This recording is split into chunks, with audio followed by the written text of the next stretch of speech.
আগে বড় বারটা তুলে দিক, শুভেন্দুবাবুকে গলায় মালা পরিয়ে মিষ্টি খাওয়াতে খাওয়াতে নিয়ে যাবো। তুমি আমার সঙ্গে চলুন, গোটা বড় বাজার এই অঞ্চলগুলোয় ভাঙুন, পরিষ্কার করুন রাস্তা। এবং পাশাপাশি এটাও দেখতে হবে শুভেন্দুবাবুদের যে কলকাতা শহরের ফুটপাথ জুড়ে যেখানে হনুমান মন্দির হয়েছে, যেখানে শিবলিঙ্গ রাখা হয়েছে, যেখানে শনি মন্দির আছে, যেখানে মাজার আছে, সব ভেঙে উড়িয়ে দিক, পরিষ্কার করুক সবাইকে একসঙ্গে, সাদা স্লেট শুরু করুক। ওরা কী করে জানলেন হিন্দুরা ভোট দিয়েছে? ও জানলেন কী করে? তার মানে কি উনি ইভিএম ম্যানেজ করেছেন নাকি? ভারতবর্ষের নাগরিকরা ওদের ভোট দেয়নি, হিন্দুরা ভোট দিয়েছে। মারাত্মক কথা বলছেন শুভেন্দুবাবু। বিজেপি মানে হচ্ছে পুঁজিপতিদের লালন করা দল, না হিন্দু না মুসলমান। ওরা হচ্ছে আদানি, আম্বানি, মিত্তাল, এই সমস্ত ধনবাদীদের দল। বিজেপির দলের লোকেরা লিখে দিক, হিন্দু চাষির চাষ করা শস্য ছাড়া অন্য শস্য খাইব না। বিজেপির লোকেদের মধ্যে লেখাপড়ার ব্যাপারটা তো নেই। ওরা জয় শ্রীরাম আর হোয়াটসঅ্যাপ ইউনিভার্সিটি ছাড়া কিছু বোঝে না, সেই জন্য এসব কথা বলে। আমি খুশি হতাম যদি বিজেপি নেতারা বলতেন যে মাদ্রাসাগুলোকে আরও বেশি উন্নত করা হোক, সেখানে বিজ্ঞান শিক্ষা দেওয়া হোক, সেখানে ইতিহাস পড়ানো হোক, সেখানে পরিবেশ বিজ্ঞান পড়ানো হোক, তাহলে আমি খুশি হতাম। কিন্তু ওরা তো এসব চায় না। ওদের শেখানো হয়েছে জয় শ্রীরাম বলবে আর প্রধানমন্ত্রী স্বাস্থ্য কামনা করে পুজো করবে। কিন্তু প্রধানমন্ত্রীর শরীর খারাপ হলে তখন আবার কোটি টাকা খরচা করে হাসপাতালে পাঠিয়ে দেবে, তখন আর মন্দিরে নিয়ে যাবে না। এই যাদের মানসিকতা, স্ট্যান্ডার্ড, তাদের সঙ্গে কী কথা বলবো আমি? আজকে দেখা গেল শুভেন্দু অধিকারী তিনি বলছেন যে ভারতের প্রথম প্রধানমন্ত্রী জওহরলাল নেহরুকে ছাপিয়ে গেছে প্রধানমন্ত্রী নরেন্দ্র মোদী। ঠিকই বলেছেন। জওহরলাল নেহরু আমলে আমেরিকা সম্মান করে কথা বলতো আমাদের, হ্যাঁ, গোটা পৃথিবী আমাদের সম্মান করতো যে পণ্ডিত জওহরলাল নেহরুর নেতৃত্বে একটা সদ্য স্বাধীন দেশ, তারা ধর্মনিরপেক্ষ, জোট নিরপেক্ষ নীতির নেতা। আর এখন মোদির আমলে আমার তৈলবাহী জাহাজকে আমেরিকা বোম মেরে উড়িয়ে দিচ্ছে, আমার লোক মরে যাচ্ছে, আর মোদি চুপচাপ মাথা নিচু করে বসে আছেন। ঠিকই তো, জওহরলালের সঙ্গে মোদির তুলনা হয় নাকি? জওহরলালের সঙ্গে মোদির তুলনা করা মানে হচ্ছে তো মমতার সঙ্গে রবীন্দ্রনাথের তুলনা করা। সেটা হচ্ছে ওদের আসল বোধ বুদ্ধি বিবেচনা। সরকাররা বিভিন্নভাবে অভিযোগ করছেন যে বলা হয়েছিল ভয় আউট এবং ভরসা ইন, কিন্তু দেখা যাচ্ছে বারংবার ভয় দেখানো হচ্ছে সাধারণ মানুষ। এর জন্য তো তারাই দায়ী।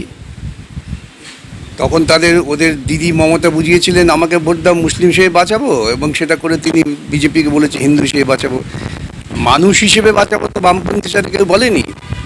তখন তো তারা বামপন্থীদের ভোট দেননি, কেন তারা মানুষ হিসেবে বাঁচতে চাননি। আজকে তারা বুঝতে পারছেন বাঁচতে গেলে মানুষ হিসেবে বাঁচতে হবে, এবং সেই জন্য তাদের লড়াই করতে হবে। সেই লড়াইয়ের সঙ্গে আমরা বামপন্থীরা আছি এবং থাকবো। তাই আগে বড় বারটা তুলে দিক। আমি শুভেন্দুবাবুকে গলায় মালা পরিয়ে মিষ্টি খাওয়াতে খাওয়াতে নিয়ে যাবো। তুমি আমার সঙ্গে চলুন, গোটা বড় বাজার এই অঞ্চলগুলোয় আমার সঙ্গে চলুন, তিনি শিলিগুড়িতে ভাঙুন, পরিষ্কার করুন রাস্তা। আজকে যাদের বলেছিলেন যে হিন্দু ধর্মে বাঁচানোর জন্য আমাদের ভোট দাও, সেই হিন্দু ধর্মের মহিলারা, পুরুষেরা, ছাত্র যুবরা যাদের পেটে ভাতে লাথি মেরেছেন, তারা বলছেন আমরা এটা কি করলাম।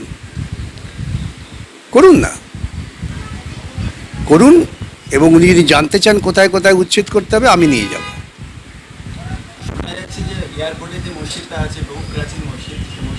দেখুন, এটা নিয়ে আমার সঙ্গে মুসলিম সম্প্রদায়ের নেতাদেরও কথা হয়েছিল।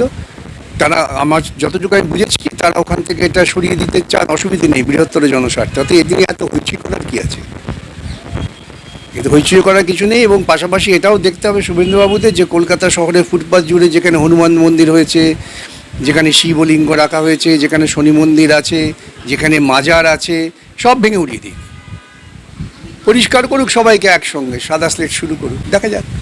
মাদ্রাসাতে যে বন্দে মাতরম নিয়ে মানুষ আতঙ্কের মধ্যে আছে, বিশেষ করে মুসলমান সম্প্রদায়, তারা হাইকোর্টে দ্বারস্থ হয়েছে। বেশ করেছে, হাইকোর্টে দ্বারস্থ হয়েছে। হাইকোর্ট ভালো, হাইকোর্টই বিচার করবে। কিন্তু বিজেপির লোকেদের জানা উচিত রবীন্দ্রনাথের থেকে বড় পণ্ডিত ওরা কেউ নন। ওদের সাভারকার কিংবা দীনদয়াল উপাধ্যায় কিংবা এই ভাগবত, এরা তো রবীন্দ্রনাথের ওপরে না। রবীন্দ্রনাথ যা নির্দিষ্ট করে গেছেন সেটাই মানা হবে, তার বাইরে কিছু মানা হবে না। আমার বাড়ির কাছে, বাড়ির পেছন দিয়ে গেছি, কিন্তু আমার বাড়ির দরজা বেল টিপে বাড়ির লোককে জিজ্ঞেস করেনি যে আচ্ছা এটা উনি কি আছেন, ওর সঙ্গে কথা বলবো, সে সাহস হয়নি। সুতরাং ওরা এরকম নাটক করতে ভালোবাসে, ওদের কাছে কোনো জবাব নেই। তো আমি বলেছিলাম ভাই একটু আমাকে, আমি তো মূর্খ লোক, আমি তো লেখাপড়া জানতে চাই ওদের কাছ থেকে। কতগুলো প্রশ্ন করেছিলাম, তার একটা জবাব আর দিতে পারিনি। না আমি জানি না তো। আর ওরা কি মনে করছে যে আমার কোনো কাজকর্ম নেই, আমি 24 ঘন্টায় বাড়িতে বসে থাকবো? কত বড় অপদার্থ মূর্খ হলে এটা ভাবতে পারে। তারা বলছিলেন যে আপনি বাড়ি থেকে বার হননি, তাদের কাজ তা আমার ঘন্টা বেলটা বাজায় নাকি? তাদের ডাক মানে তাদের ডাকের থেকে তো কাকের ডাকটা বেশি শোনা যায় আমার বাড়ি থেকে। কিন্তু আমার বাড়ির লাগোয়া যে গাছ আছে, সে গাছে কাক আছে, শালিক আছে, পাখি আছে। যে সুতরাং ওরা ওখান থেকে চিৎকার করবে কেন?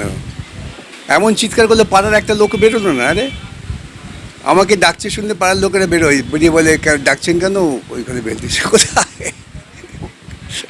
লাস্ট প্রশ্ন, বিজেপি মানে কি হিন্দুদের দল? বিজেপি মানে হচ্ছে পুঁজিপতিদের লালন করা দল। ওরা না হিন্দু না মুসলমান, ওরা হচ্ছে আদানি, আম্বানি, মিত্তাল, এই সমস্ত ধনবাদীদের দল। তো তারা তো বারংবার বলছে যে আমাদেরকে হিন্দুরা ভোট দিয়ে দিবে, আমরা হিন্দুদের সরকার।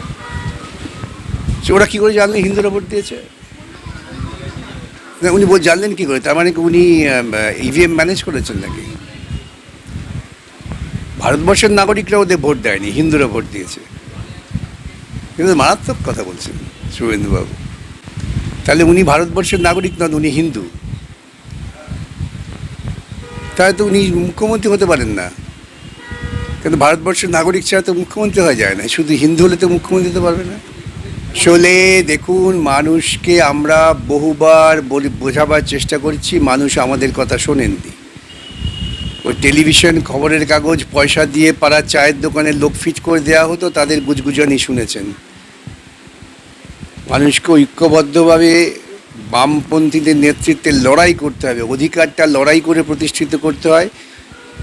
5 ওয়াক্ত নামাজ পড়ে বা মন্দিরে গিয়ে পুজো দিয়ে অধিকার প্রতিষ্ঠিত হয় না, এটা পরিষ্কার বুঝতে হবে। তারা হাতে লাঠি নিয়ে নামবে, প্রত্যেকে হাতে লাঠি নিয়ে নামবে, তাহলেই টের পাবে সরকার কী জিনিস। বিজেপির এমএলএ কৌশল বাগচি তিনি বলছেন আমরা এখন 50 বছর থাকবো। 50 বছর কেন, ওরা 5 লক্ষ বছর থাকুন, ক্ষতি কী? কিন্তু কে বাধা দিয়েছে বুঝতে পারছি না। তার মানে ওদের মনে ভয় আছে, সেই জন্য এখন থেকে বলছে 50 বছর থাকবো। তো দরকার নেই, তাহলে ওরা অন্নপূর্ণাকেই অপমান করবে, মুসলিম মহিলাদের অপমান হবে না। অন্নপূর্ণা কথার মানেটা কী? সুতরাং এইসব ছাগল যারা নিজেদের ইতিহাস জানে না, তারা যা বলছে তার ভিত্তি থেকে আলোচনা করে লাভ আছে। সুতরাং এদের সঙ্গে কী বললাম? তাহলে যে মুসলমান কৃষক তার শস্য উৎপাদন করছে, তো ওরা বলে দিক না যে আমরা সেই খাবার খাবো না, কেন মুসলমান উৎপাদন করছে। অধিকাংশ গরিব কৃষক তো মুসলমান, তারা চাষ করছেন। তাহলে এবার থেকে বিজেপির দলের লোকরা লিখে দিক, হিন্দু চাষির চাষ করা শস্য ছাড়া অন্য শস্য খাইব না, হিন্দুর ঘাস ছাড়া আমরা অন্য ঘাস খাইব না, তো লিখে দিক না। এবং এই যে লক্ষ লক্ষ মানুষ যারা রক্ত দিচ্ছেন, তারা তো কোনো হিন্দু মুসলমান করছে না। এবার হাসপাতালে ভর্তি হয়ে ওরা বলবে এই দেখে দেবেন হিন্দুর রক্ত দিচ্ছেন কিনা। অবশ্য ওদের তো হাসপাতাল দরকার নেই, ওদের তো পুজো করলে পরেই সব ঠিক হয়ে যায়। মুসলিমদের এখনো বলা হচ্ছে যে গরুকে ভারতের রাষ্ট্রীয় মাতা করা বা রাষ্ট্রীয় পশু করা হোক। রাষ্ট্রীয় মাতা, রাষ্ট্রীয় পশু, পশু জাতীয় চিন্তা, এটা বিজেপি করতে পারে। ওদের চিন্তা ভাবনা পশু সংক্রান্ত, এর বাইরে এর ঊর্ধ্বে উঠতে পারছে না ওরা। পশু জাতীয় চিন্তা, এটা বিজেপি করতে পারে। ওদের চিন্তা ভাবনা পশু সংক্রান্ত, এর বাইরে এর ঊর্ধ্বে উঠতে পারছে না ওরা। ওরা তো স্কুলই তুলে দিতে চায়। আপনারা কি ভাবছেন বিজেপি নেতারা শুধু মাদ্রাসা তুলে দিতে চাইছে? ওরা স্কুলে তুলে দিতে চায়। ওরা চায় মন্দিরে মন্দিরে বাটি নিয়ে বসে যাবে, আর আদানি আম্বানিরা আসবে, তাদের সেলাম টুকে টুক টুক টুক টুক করে 4 পয়সা 6 পয়সা 8 পয়সা ফেলবে। এইটা হচ্ছে ওদের পরিকল্পনা।